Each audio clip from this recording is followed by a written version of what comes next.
السلام عليكم خوتي، كيف دايرين؟ لاباس عليكم؟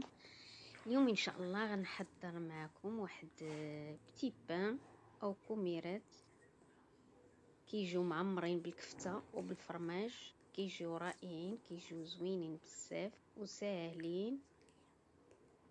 وخليكم معايا باش تشوفوا طريقه التحضير. اجوا معايا باش تشوفوا.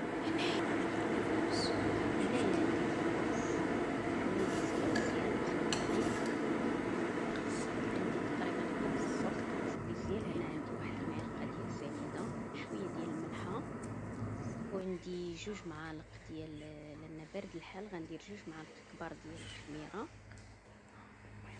وعندي هنايا 2 بيضات،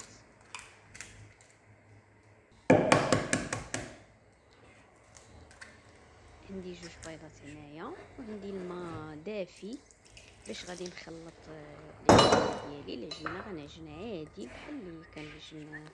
هنايا عندي الزبده، تقريبا عندي واحد 4 صغيره ديال الزبده. العجينه كما قلت لكم غنعجن عادي بحال اللي كنعجن الملوي، بحال العجينه تقريبا ديال الملوي. وغادي ندلكها مزيان، غادي نجمع دابا كنجمع فيها، غنجمعها بالماء.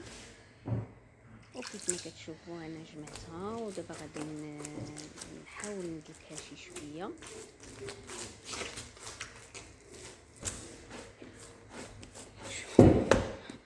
وغادي ندير دابا ديك الزبده، غادي ندخلها مع العجينه مزيان حتى تندمج مع العجينه مزيان. غنقطعها غير طريفات بحال هكا، وغادي ندخلها مزيان في هذيك العجينه، غادي ندلكها.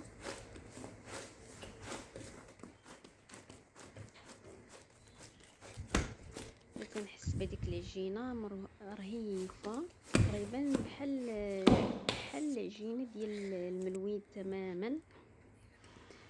ودابا غادي ندهنها بشويه ديال الزيت، وغادي نغطيها ونخليها حتى تخمر.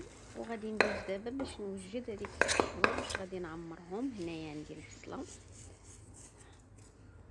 درت شويه ديال الملحه وشويه ديال الزيت، وغادي نشحرها مزيان. غادي نشحر هذيك البصيله، غندير معها فيها رهيفه، غادي نبقى نشحر فيها حتى تولي ديك البصله مذهبه مزيان. نتوما غادي تشوفوا على هذا الشكل هذا.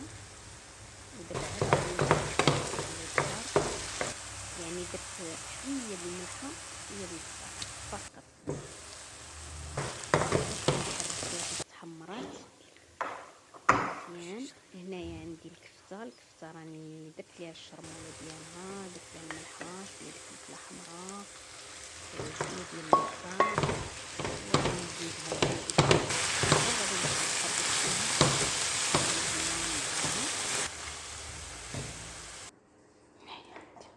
وصافي. من بعد فاش تشحرات ليا غادي جانبا.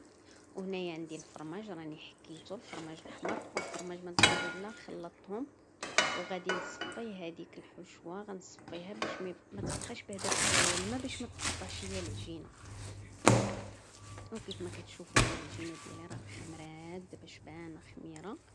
غادي نجمعها مزيان، وغادي نبقى نقطع كويرات على هذا الشكل هذا.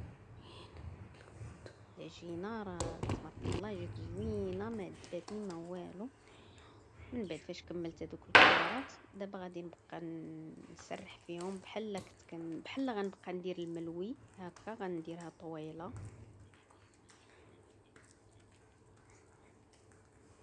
هنا باقي ما طلقاتش شي شويه، باقي دابا كنسرح فيها غير بشويه. انا كنسرح وهي كترجع لان باقي ما طلقاتش العجينه. وهنا غادي نبقى نعمرهم. درت الكفته مع البصله وزدت عليهم الفرماج من الفوق، وغادي نبقى نلوي غير بشويه. غنبقى نلوي بشويه، انا كنجبد وانا كنلوي على هذا الشكل هذا.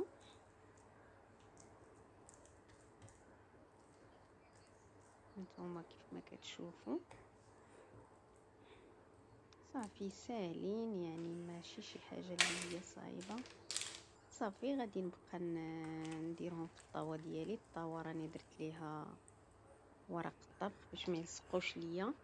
غادي نبقى مستمره على هذا الشكل هذا حتى نعمرهم كاملين. كندير الحشويه الاولى الكفته مع البصله، وعاد كنزيد هذاك الفرماج كيف ما قلت لكم راني دايره موزاريلا وفرماج محمر خلطهم. صافي دابا غنبقى مستمره كنعمرهم كاملين.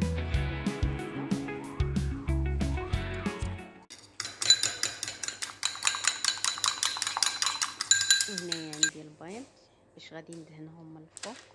درت واحد 2 بيضات، ومن بعد زيت واحد الفرشيطه هي باش غادي نضغط عليهم شويه. غندير لهم واحد السيكور شويه بحال هكا.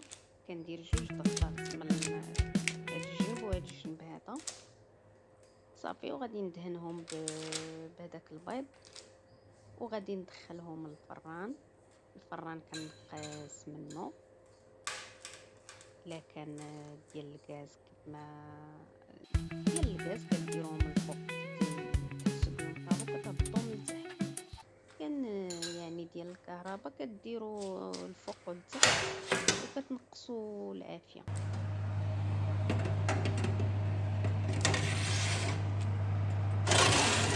غادي نخشيهم في الفران، راني ناقصه عليهم.